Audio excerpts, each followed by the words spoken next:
Hello बच्चों, स्वागत है एक बार फिर से आप सभी का आपके अपने परिवार गामा करियर क्लासेस में। दोस्तों, इलेक्ट्रोस्टैटिक्स की सीरीज में आज का जो हम लोग का टॉपिक है वो है इलेक्ट्रिक डाइपोल मोमेंट, यानी कि वैद्युत द्विध्रुव आघूर्ण। और इस टॉपिक को आज हम लोग बिल्कुल अच्छे से क्लियर कर लेंगे और आपको आज के बाद इस टॉपिक में कोई भी समस्या होने वाली नहीं है। तो सभी लोग कोई पेन निकाल लीजिए और अपने नोट्स बनाना स्टार्ट करिए, ठीक है। और अगर चैनल पर पहली बार आए, चैनल को सब्सक्राइब करना बिल्कुल भी ना भूलें और वीडियो को लास्ट तक देखें ताकि आप लोग को हर एक चीज़ अच्छे से क्लियर हो जाए। तो चलिए स्टार्ट करते हैं आज का टॉपिक। सभी लोग अपनी कॉपी में हेडिंग लगाइए वैद्युत द्विध्रुव। सभी लोग अपनी कॉपी में हेडिंग लगाइए वैद्युत द्विध्रुव। पहले हम लोग देखेंगे कि वैद्युत द्विध्रुव क्या होता है और फिर हम लोग वैद्युत द्विध्रुव आघूर्ण के बारे में समझेंगे। वैद्युत द्विध्रुव आघूर्ण को समझने के लिए पहले हमें यह समझना होगा कि वैद्युत द्विध्रुव यानी कि इलेक्ट्रिक डाइपोल क्या होता है, ठीक है। तो वैद्युत द्विध्रुव यानी कि इलेक्ट्रिक डाइपोल।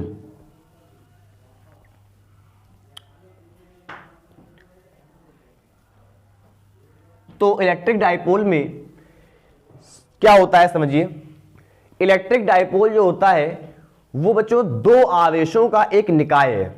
मतलब एक ऐसा सिस्टम है, एक ऐसा निकाय है जिसमें दो आवेश होते हैं, मतलब हमारे पास दो चार्ज होते हैं।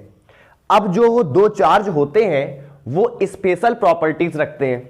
मतलब द्विध्रुव के लिए हमको दो आवेश ऐसे चाहिए जिनके परिमाण, पहले मेरी बात ध्यान सुनिए, जिनके परिमाण यानी कि जिनके मैग्नीट्यूड आपस में इक्वल हो, आपस में समान हो, परंतु उनके जो चार्ज की नेचर है, मतलब जो उनके आवेश की प्रकृति है वो विपरीत होनी चाहिए।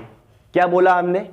विद्युत द्विध्रुव के लिए, वैद्युत द्विध्रुव के लिए जो हमारे पास दो आवेश होने चाहिए। पहली बात, द्विध्रुव कितने आवेश होते हैं? दो आवेश। दो आवेशों के एक निकाय होता है द्विध्रुव, और दो आवेशों में एक खास प्रॉपर्टी क्या होती है कि वो दोनों चार्ज यानी कि वो दोनों आवेश परिमाण में समान होने चाहिए और प्रकृति में विपरीत होने चाहिए। आइए ध्यान समझते हैं। जैसे मान लो कि हमारे पास दो आवेश हैं। द्विध्रुव में कितने आवेश होते हैं? दो आवेश। मतलब ये दो आवेशों का एक निकाय है, सिस्टम है। मान लीजिए कि हमारे पास एक ये आवेश है Q, जो किसका है? माइनस का, और एक हमारे पास ये वाला आवेश है जो कि है प्लस का Q। तो ये वाला आवेश क्या हो गया? माइनस का Q, और ये वाला आवेश क्या हो गया? प्लस का Q। अब अगर ये दोनों चार्ज एक दूसरे से स्मॉल डिस्टेंस पर रखे हो, मतलब इनके जो बीच की दूरी हो वो स्मॉल हो, मतलब बहुत कम हो, अल्प दूरी पर रखे हो, ठीक है। तो जो इस प्रकार से निकाय बनता है इसको हम लोग बोलते हैं वैद्युत द्विध्रुव। अब ध्यान रखना कि ये दोनों जो चार्ज हैं ये परिमाण में कैसे होने चाहिए? समान, मैग्नीट्यूड में इक्वल होने चाहिए। जबकि इनके जो आवेश की प्रकृति है वो कैसी होनी चाहिए? विपरीत होनी चाहिए। तो मैं यहां पर लिख देता हूं कि वैद्युत द्विध्रुव क्या होता है कि जब दो परिमाण में समान परंतु विजातीय आवेश एक दूसरे से अल्प दूरी पर रखे होते हैं तो इस प्रकार से बने निकाय को वैद्युत द्विध्रुव कहते हैं। सभी लोग अपनी कॉपी में परिभाषा लिख रहे हैं। वैद्युत द्विध्रुव की परिभाषा क्या हो जाएगी? जब दो परिमाण में समान, जब दो परिमाण में समान, मतलब हमारे दोनों आवेश परिमाण में समान होने चाहिए, ठीक है। मतलब हमारे दोनों आवेश परिमाण में समान होने चाहिए, परिमाण में समान, मतलब इक्वल इन मैग्नीट्यूड, मतलब इक्वल इन मैग्नीट्यूड, मतलब परिमाण में समान होने चाहिए और विजातीय आवेश होने चाहिए। और आवेश कैसे होने चाहिए? विजातीय। मतलब मैंने आपसे क्या कहा था? विजातीय आवेश क्या होते हैं? विजातीय मतलब होता है एक माइनस तो दूसरा किसमें होना चाहिए? प्लस में। ये होते हैं विजातीय। और सजातीय क्या होते हैं, दोनों प्लस प्लस के हो या दोनों माइनस माइनस के हो तो वो क्या होते हैं, सजातीय। और एक माइनस हो एक प्लस का हो तो क्या होता है, विजातीय। तो जब दो परिमाण में समान, हमारे आवेश कैसे होने चाहिए, परिमाण में समान होने चाहिए लेकिन विजातीय आवेश होने चाहिए। तो जब दो परिमाण में समान परंतु विजातीय आवेश, विजातीय आवेश एक दूसरे से अल्प दूरी पर रखे होते हैं। अल्प दूरी मतलब इनके जो बीच की दूरी होनी चाहिए वो बहुत ही स्मॉल, कम होनी चाहिए, बहुत ही अल्प दूरी पर, एक दूसरे से अल्प दूरी पर रखे होते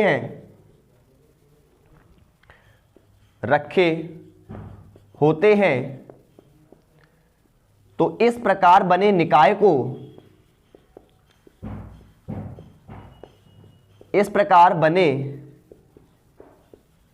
को क्या कहते हैं, वैद्युत द्विध्रुव कहते हैं। तो इस प्रकार बने निकाय को वैद्युत द्विध्रुव कहते हैं, इलेक्ट्रिक डाइपोल कहते हैं। वैद्युत द्विध्रुव मतलब क्या हो गया, इलेक्ट्रिक डाइपोल हो गया। ठीक, तो बच्चों बहुत ध्यान समझो, जब दो परिमाण में समान, हमारे दोनों चार्ज परिमाण में समान होने चाहिए। परिमाण में समान होने का मतलब ये होता है कि अगर ये वाला चार्ज मान लो 6 माइक्रोकूलाम का है, अगर ये वाला चार्ज मान लो 6 माइक्रोकूलाम का है, कितने माइक्रोकूलाम का, 6 माइक्रोकूलाम का, तो ये वाला जो चार्ज होना चाहिए वो भी 6 माइक्रोकूलाम का ही होना चाहिए। मतलब अगर इसका परिमाण 6 है तो इसका परिमाण भी 6 होना चाहिए। और दूसरी बात क्या होनी चाहिए कि अगर ये माइनस का 6 है तो ये होना चाहिए प्लस का 6। बात समझ में आ रही है, मतलब एक चार्ज अगर माइनस का हो तो दूसरा किसका हो, प्लस का हो, और आपस में कैसे हो, समान, एक माइनस में एक प्लस में, लेकिन दोनों है कितने कितने के, 6 के। बात समझ में आ रही है, तो 6 क्या हो गया, इसका मैग्नीट्यूड, और माइनस प्लस क्या हो गया, इसकी प्रकृति। तो वही मैंने बोला है कि जब दो परिमाण में समान, मतलब परिमाण में सेम होने चाहिए। ध्यान रखना, अगर कभी भी आपने यहां पर मान लो आवेश ले लिया 3 माइक्रोकूलाम का और यहां पर आवेश ले लिया 2 माइक्रोकूलाम का, तो ये कभी भी एक डाइपोल नहीं बनेगा, मतलब कभी भी ये वैद्युत द्विध्रुव नहीं बनेगा। द्विध्रुव के लिए ये जरूरी है कि जो हमारे दोनों आवेश होने चाहिए वो परिमाण में समान होने चाहिए, 100% कंपलसरी है। और दूसरी बात क्या कंपलसरी है, दूसरी बात ये कंपलसरी है कि एक चार्ज अगर माइनस का है तो दूसरा चार्ज प्लस का होना चाहिए। अगर दोनों चार्ज माइनस के ले लोगे तो डाइपोल नहीं बनेगा, अगर दोनों चार्ज प्लस के ले लोगे तब भी डाइपोल नहीं बनेगा। तो डाइपोल के लिए ध्यान रखो, 2 कंडीशन सबसे ज्यादा मस्ट है, क्या कि डाइपोल बना, जो 2 आवेश डाइपोल बना रहे हैं उन आवेशों के लिए 2 बातें जरूरी क्या है, ध्यान सुनो, कि दोनों आवेशों के परिमाण सेम होने चाहिए। अगर ये वाला 6 माइक्रोकूलाम का है तो फिर ये भी 6 माइक्रोकूलाम का होना चाहिए, अगर ये 5 का है तो वो भी 5 का होना चाहिए, मतलब आपस में बराबर होने चाहिए परिमाण में। और दूसरी बात कि एक आवेश अगर माइनस का हो दूसरा आवेश किसका हो, प्लस का हो, मतलब आवेश कैसे हो, विजातीय।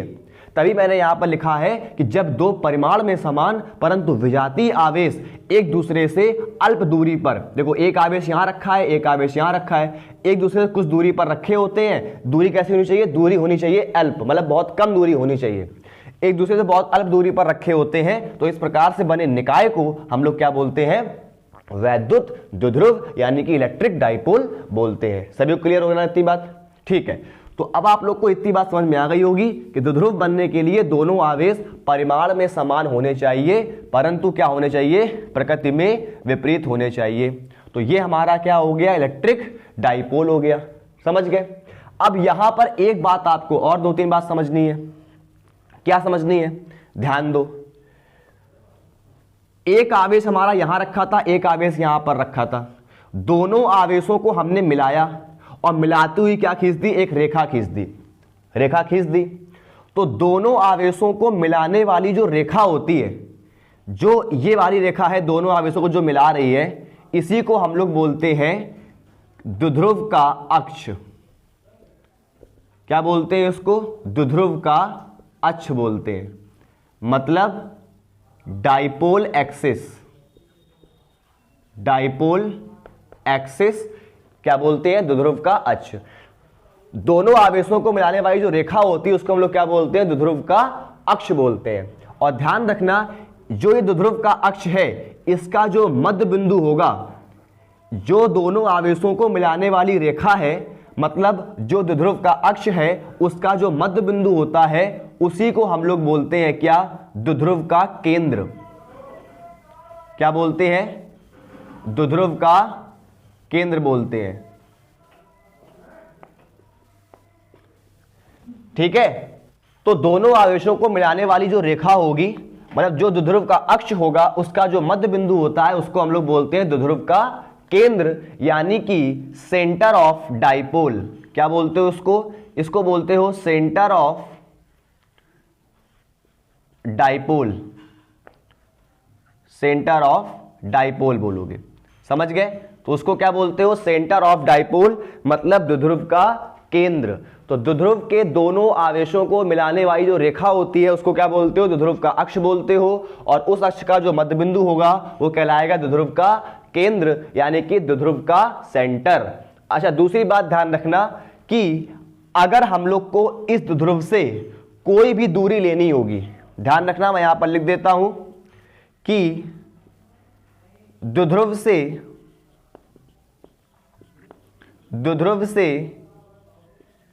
ली जाने वाली समस्त दूरियां,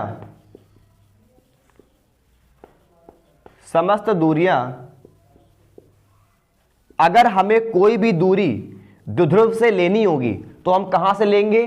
ध्यान रखना, द्विध्रुव से ली जाने वाली हर दूरी कहां से ली जाती है? द्विध्रुव के केंद्र से ली जाती है। ध्यान रखना, तो द्विध्रुव से ली जाने वाली समस्त दूरियां इसके केंद्र से ली जाती हैं, इसके केंद्र से ली जाती हैं। मतलब अगर हमें कोई भी डिस्टेंस द्विध्रुव से लेनी होगी तो हम कहां से लेंगे? इसके केंद्र से लेंगे। द्विध्रुव के केंद्र से सारी दूरियां हम लोग को लेनी पड़ेंगी। ठीक, तो इतनी बात आपको समझ में आ गई। अब इसी के आगे हम लोग को डिस्कस करना है वैद्युत द्विध्रुव आघूर्ण को। किसको? वैद्युत द्विध्रुव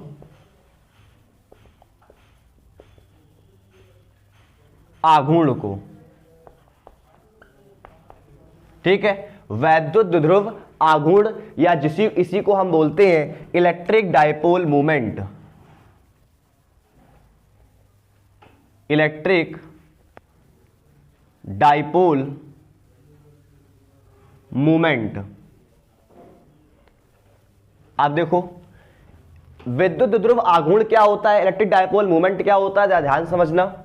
अभी हम लोग ये बात समझ करके आए हैं कि द्विध्रुव में एक चार्ज होता है माइनस का क्यू और एक चार्ज क्या होता है? प्लस का क्यू। और ये दोनों चार्ज एक दूसरे से कुछ दूरी पर क्या होते हैं? रखे होते हैं। अब ध्यान रखना कि जो ये वाली दूरी है, जो इसका केंद्र होता है, द्विध्रुव का क्या हो गया? ये अक्ष हो गया और ये इसका क्या हो गया? केंद्र। अब क्योंकि ये केंद्र है तो जो द्विध्रुव से यहां की दूरी होगी इस वाले आवेश की, वही दूरी इसके केंद्र से इस वाले आवेश की होगी। मतलब इस वाले केंद्र से इस आवेश की दूरी और केंद्र से प्लस वाले आवेश की दूरी बराबर होंगी। और दूरी बराबर होने की वजह से हम लोग दूरी यहां कितनी मानते हैं? 2l। क्या मानते हैं? 2l। l दूरी यहां से, l दूरी यहां से, पूरी कितनी हो गई? 2l। कहीं कहीं पर आपको इसको 2a माना जाता है, तो कोई दिक्कत की बात नहीं है, आप चाहे तो 12 माने और चाहे तो 2a माने। बात समझ में आ रही है? ठीक, तो ये 12 दूरी क्यों मानते हैं? क्योंकि l दूरी यहां से और l दूरी यहां से, तो पूरी कितनी हो गई? 2l। तो ये सेंटर था और सेंटर दूरी बराबर होंगी, तो ये भी l ये भी l, तो ये क्या हो जाएगी? 2l। बहुत जगह क्या मानते हैं? ये a और ये a, तो ये क्या मानते हैं? 2a। तो कोई दिक्कत नहीं, आप 2a मान सकते हैं, कोई दिक्कत नहीं, अच्छी बात है। ठीक है, तो ये होता है द्विध्रुव आघूर्ण। अब द्विध्रुव आघूर्ण का फॉर्मूला क्या होता है? इसका फॉर्मूला होता है, द्विध्रुव आघूर्ण को हम लोग प्रदर्शित करते हैं किससे? P से। किससे करते हैं? P से। और इसका फॉर्मूला होता है P बराबर या पहले उसको हिंदी में लिखते हैं, द्विध्रुव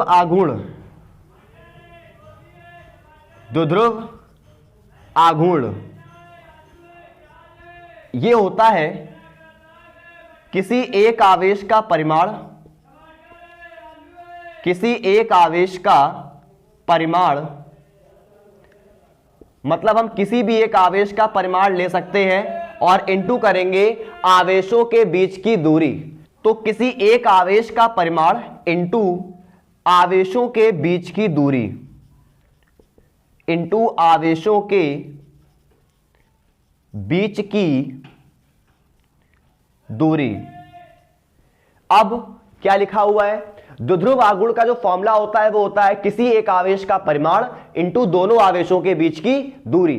अब द्विध्रुव आघूर्ण को किससे लिखते हैं, पी से।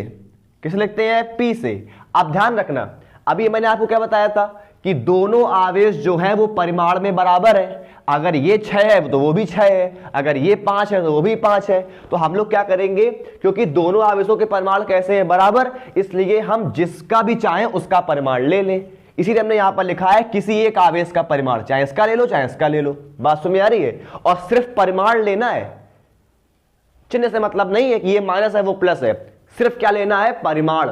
मतलब अगर ये हमारा -6 माइक्रोकूलाम है और ये हमारा +6 माइक्रोकूलाम है तो हमें किससे मतलब है, हमें मतलब है केवल परिमाण से, मतलब केवल 6 से, ना कि माइनस का 6 और प्लस का 6।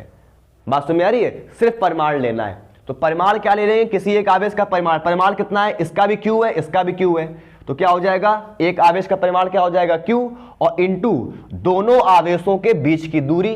दूरी कितने है बीच की आवेशों की, 12। तो फॉर्मूला क्या हो जाता है, P बराबर Q इंटू 12। ये होता है इसका फॉर्मूला कि वैद्युत द्विध्रुव आघूर्ण का फॉर्मूला हो जाता है P बराबर Q इंटू 12। मतलब कि जो हमारा द्विध्रुव आघूर्ण होगा, जो हमारा द्विध्रुव आघूर्ण होगा वो किसके बराबर होगा, वो होगा किसी भी एक आवेश के परिमाण और दोनों आवेशों के बीच की दूरी के गुणनफल के बराबर होता है। परिभाषा लिखो अपनी कॉपी में, मैं बोल रहा हूं क्या, किसी वैद्युत द्विध्रुव का जो वैद्युत द्विध्रुव आघूर्ण होता है वो किसी एक आवेश के परिमाण और दोनों आवेशों के बीच की दूरी के गुणनफल के बराबर होता है।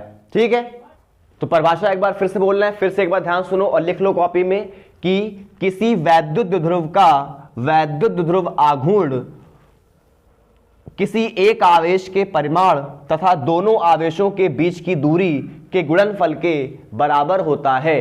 किसी वैद्युत द्विध्रुव का जो वैद्युत द्विध्रुव आघूर्ण है वो किसी एक आवेश के परिमाण तथा दोनों आवेशों के बीच की दूरी के गुणनफल के बराबर होता है। फॉर्मूला क्या हो जाएगा, P बराबर Q इंटू 12। तो ये आपका क्या हो गया फॉर्मूला। अब हम लोग देखते हैं इसका मात्रक यानी कि इसका यूनिट क्या होता है। बच्चों इसका मात्रक ध्यान समझना कि द्विध्रुव आघूर्ण वैद्युत द्विध्रुव आघूर्ण का मात्रक क्या हो जाएगा। अगर हम बात करें इसकी यूनिट की तो इसका मात्रक हो जाता है, ध्यान देखो, इसका फॉर्मूला है P बराबर Q इंटू 12। Q क्या होता है, आवेश, और आवेश का मात्रक क्या होता है, कूलाम। तो आवेश का मात्रक क्या होता है, कूलाम, और इंटू 12 क्या है, 12 होती है इनके बीच की दूरी, और दूरी का मात्रक क्या होता है, मीटर। इसका मतलब कूलाम इंटू क्या हो जाएगा, मीटर। ये हो जाएगा इसका मात्रक, और किस पद्धति में हो जाएगा, तो SI पद्धति में इसका मात्रक हो जाएगा कूलाम इंटू मीटर। तो ध्यान रखना द्विध्रुव आघूर्ण का जो मात्रक होता है वो क्या होता है, कूलाम इंटू मीटर। किस पद्धति में, SI पद्धति में इसका मात्रक हो जाता है। अब अगर बात करें किस पद्धति में, अगर हम बात करें CGS पद्धति में इसके मात्रक की, तो CGS पद्धति में इसका मात्रक क्या हो जाता है, देखो कूलाम का मात्रक मतलब आवेश का मात्रक कूलाम किसमें होता है, SI पद्धति में, और CGS किसमें होता है, CGS सिस्टम में इसका जो मात्रक होता है वो होता है स्टैट कूलाम। क्या होता है, स्टैट कूलाम।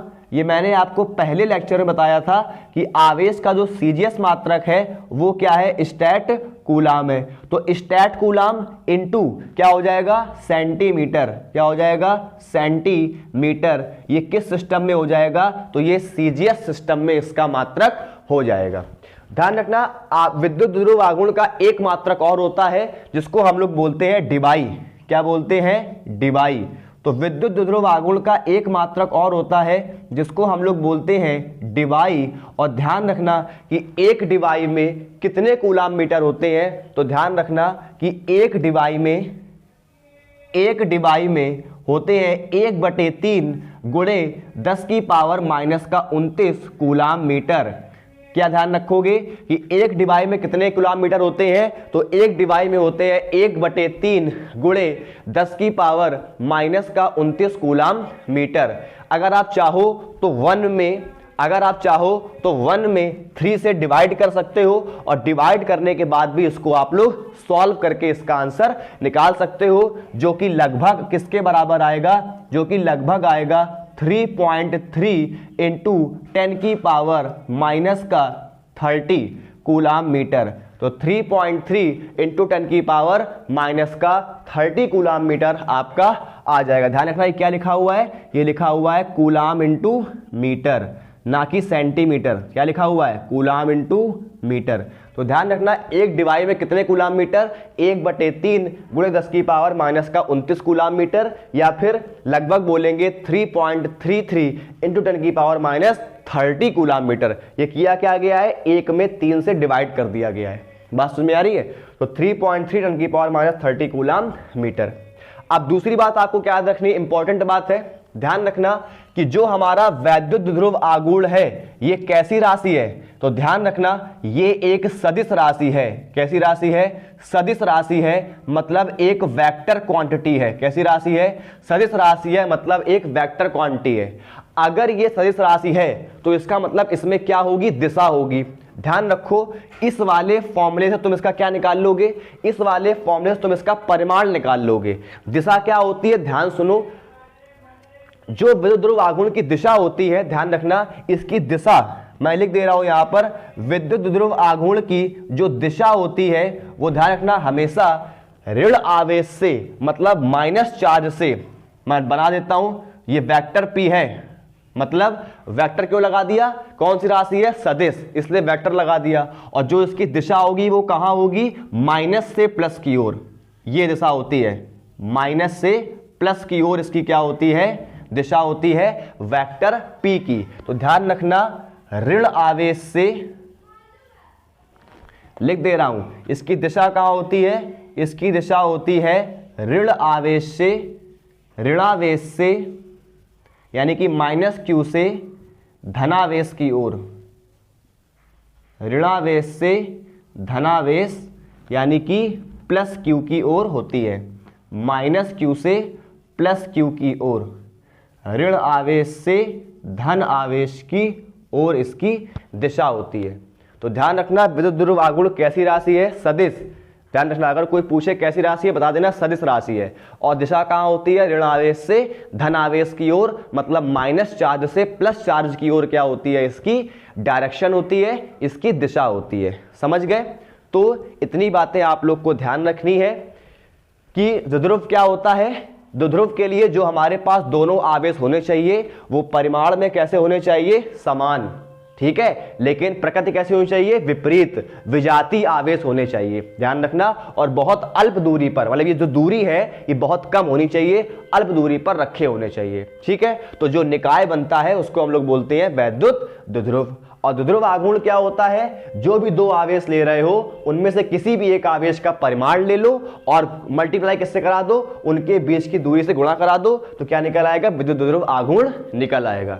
आघूर्ण कैसी राशि है, सदिश राशि है। इसकी दिशा कहां होती है, माइनस से प्लस की ओर, ऋण आवेश से धनावेश की ओर, ठीक है। दूसरी बात, इसका फॉर्मूला P = Q × 2L, समझ गए। फिर इसका मात्रक, पहला मात्रक SI पद्धति में कूलाम मीटर, CGS में स्टैट कूलाम × सेंटीमीटर, और तीसरा मात्रक क्या बताया, डिवाई। ये किसी सिस्टम में नहीं है, मतलब किसी पद्धति में नहीं है, ये मात्रक क्या है, डिवाई। और एक डिवाई में कितने कूलाम मीटर, तो ध्यान रख लो 1/3 इंटू 10⁻⁻29 कूलाम मीटर होते हैं। या फिर ये वाला बोल देना कि लगभग 3.3 इंटू 10⁻⁻30 कूलाम मीटर। क्लियर है। तो सभी लोग उसके प्रॉपर नोट्स बना लेना।